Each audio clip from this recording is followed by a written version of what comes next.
आज 2020 में हम बात कर रहे हैं और सब तरफ हम देखें कितनी उन्नति दिखाई देती है। टेक्नोलॉजी, साइंस, सब तरफ जैसे काम पूरा ही वो हो गया है, परंतु क्या अधूरा है? मनुष्य के हृदय में वो प्रसन्नता नहीं है। इतनी सब उन्नति के बावजूद भी कहाँ चूक हो रही है? जो चेहरे मुरझाए हैं, उससे तो आदिवासी समाज के लोग ही ज़्यादा प्रसन्न रहते थे।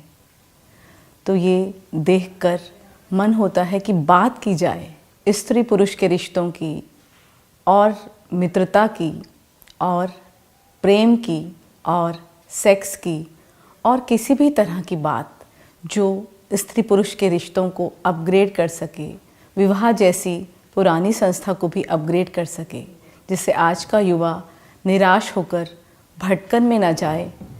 इसी माध्यम से वो अपनी सभी तरह की प्रसन्नता और उन्नति को हासिल कर सके। सभी बदलते रिश्तों के बीच में से आज मैं बात करना चाहती हूँ स्त्री और पुरुष के बीच के बदलते हुए रिश्ते की। चाहे वो विवाह है या वो प्रेम है, स्त्री और पुरुष अक्सर झगड़े में या एक दूसरे के विरोध में दिखाई देते हैं, जबकि वो एक दूसरे के पूरक हैं। तो कैसे ये हम समझ पाएँ, समझा पाएँ, इसको हम जी पाएँ कि स्त्री और पुरुष एक दूसरे के पूरक हैं? कैसे शुरुआत करें, कैसे हम उसको जिएं जीवन को, और कैसे हम राइजिंग इन लव करें? फॉलिंग इन लव बहुत ही सुना है, परंतु राइजिंग इन लव कैसे हो पाए? कैसे ये दूरियां, ये मनमुटाव, ये झगड़े, ये एक दूसरे के प्रति क्षोभ, क्रोध और इस तरह की बातें कि औरतें कह रही हैं कि आदमी तो समझते ही नहीं, और पुरुष कहते हैं कि औरतें तो बस छोड़ ही दो। तो क्या है ये जो बैरियर बन रहा है दोनों के बीच में ना समझ पाने का? यदि हम इसको और सूक्ष्म करें कि जो स्त्री और पुरुष प्रेम में they have fallen in love, वो कैसे उसको मेंटेन कर सकें, कैसे उस इंटीमेसी को बढ़ा सकें, हम इस बारे में बात करते हैं। यदि हम इसमें अपनी पुरानी तंत्र की समझ को मिलाएं, तंत्र बहुत ही वास्ट विषय है, परंतु यदि स्त्री और पुरुष के बीच में इसको बहुत सूक्ष्म से सूक्ष्म मैं बात करूंगी कि चक्र, हर व्यक्ति के अंदर 7 एनर्जी ब्लॉक हैं, स्त्री में भी और पुरुष में भी।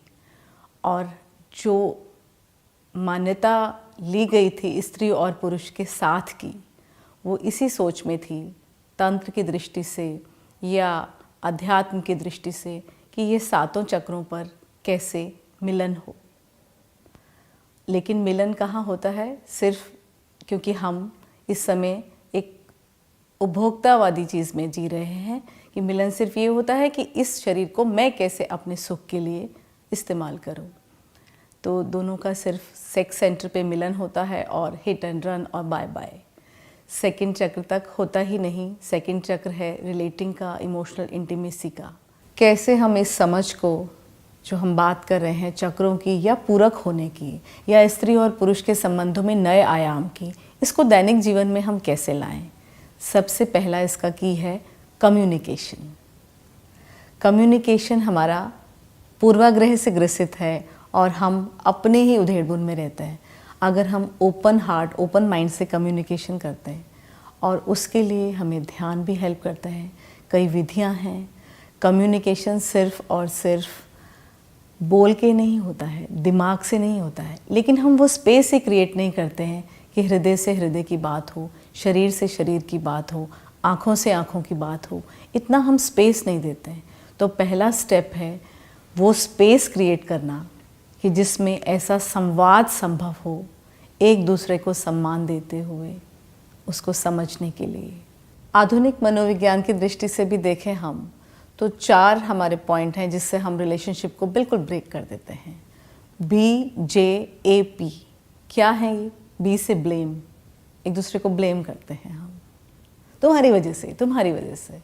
और J जजमेंट, हम जजमेंट करते हैं कि स्त्रियां तो ऐसी होती हैं, बेकार करना ही बेकार, पुरुष तो ऐसे ही होते हैं, जजमेंट हम करते हैं। फिर है A अवॉइडिंग, फिर हम अवॉइड करने लगते हैं।